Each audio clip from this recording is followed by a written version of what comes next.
So guys, we've got something really cool to talk about today, and that is a brand new trailer has dropped for a game called Wuthering Waves, and this one looks like it's aiming to take on Genshin and really take over that space. So we're going to talk through 5 things that you should know about this game, and if that sounds good to you, hit that like button, and if you like the look of the game, hit that like button and subscribe to the channel if you haven't already. But let's get into the details.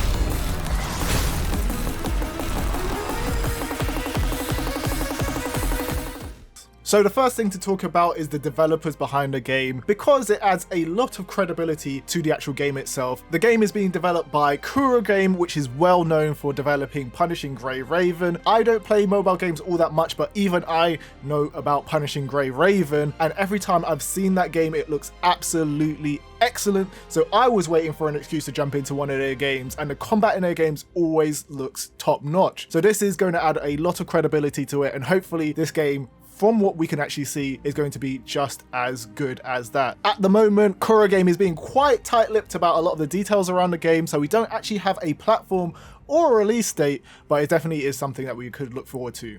The next thing to talk about is really the gameplay, and probably one of the most important parts of any game is the gameplay. So what Kuro Game is calling this game as a genre is a story-rich open world game with a high degree of freedom. So this is what's going to set it apart from Punishing Grey Raven, and this is what it looks like is going to take aim at Genshin Impact by making their bespoke kind of curated high impact, high octane combat from Punishing Grey Raven and kind of bringing their expertise into the open world. It seems like it's going to make for an excellent formula of that. From the gameplay trailer that they've actually released, we've actually got a big focus on traversal in this game. It looks like you're going to be able to parkour around. One part of the trailer actually reminds me of the wire bug mechanics from Monster Hunter Rise, so it's interesting to see that there's going to be kind of a addition of that kind of traversal mechanics to make sure that you can traverse around the world as quickly as possible, because it does look quite expansive. The gameplay looks heavily focused on close quarters combat, so if that floats your boat, this is definitely going to be one for you. But we do get to see a few abilities being used, and it does look like you're going to be able to dodge your way out of danger. One of the dodge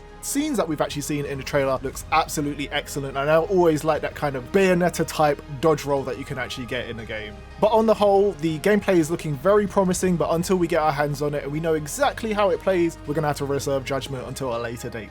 Another important aspect of any game is the world that you inhabit. If the world isn't great, then you're not going to want to spend a lot of time in it. And with Wuthering Waves, this game looks like it is going for a post-apocalyptic setting, and it definitely reminds me a lot of Death Stranding. The things popping out of the ground look like a BT kind of coming out of the place. The water in the sky definitely reminds me of Death Stranding, and just the color tones of it being quite a grey palette definitely is very Death Stranding for me, so that looks very promising. And the landscapes in general, actually, just the green grass in contrast with the water and all of those aspects definitely remind me of Death Stranding, and that is something that I'm happy to see in a game, because I love the setting in Death Stranding. So seeing more games go after this and kind of really bring this kind of post-apocalyptic kind of dry world to life is definitely something super exciting to look forward to and really jump into. I feel like this is a world that I can spend a bit of time in, especially with the contrasting characters on top that are quite bright. Actually, it's going to be interesting to see how they bring more characters in and how the world kind of really expands as well.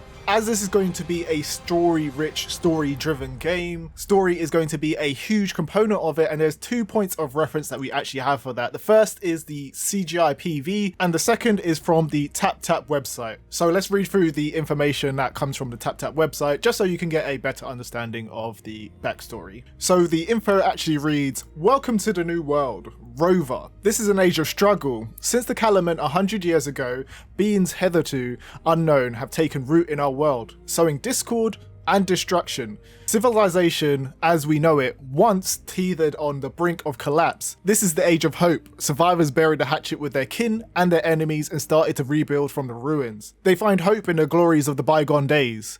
They erect cities and factories, and they sing the praises of restoration. As for you, a rover from the beyond, Whatever might have led to your awakening, we welcome you to these troubled lands. Your journey here will cross with many others and will be marked by mysteries and battles. You should go down as legend, one that will bring rejuvenation to mankind. So that is kind of an interesting little backstory. It looks like you've been transported or awakened from something, slumber almost, and that you're going to come back and bring hope and everybody and humanity after some type of atrocious, crazy calamity has basically just started to rebuild and build up the world. Alongside that, we also have the PV, which kind of shows off some of the stuff referenced in the information from the TapTap website, such as the world kind of being sort of distraught and there kind of being a calamity that kind of went on. You actually see the main character running away from something. It seems like a cloud or something, and you can see water in the sky. You can see at the very end of the trailer some type of monsters looking things that look like they're about to body the main character. So it's always interesting to see how this stuff's going to go down, but until we get some more information on it, we won't know exactly what is happening, and that mystery is kind of what is drawing me in.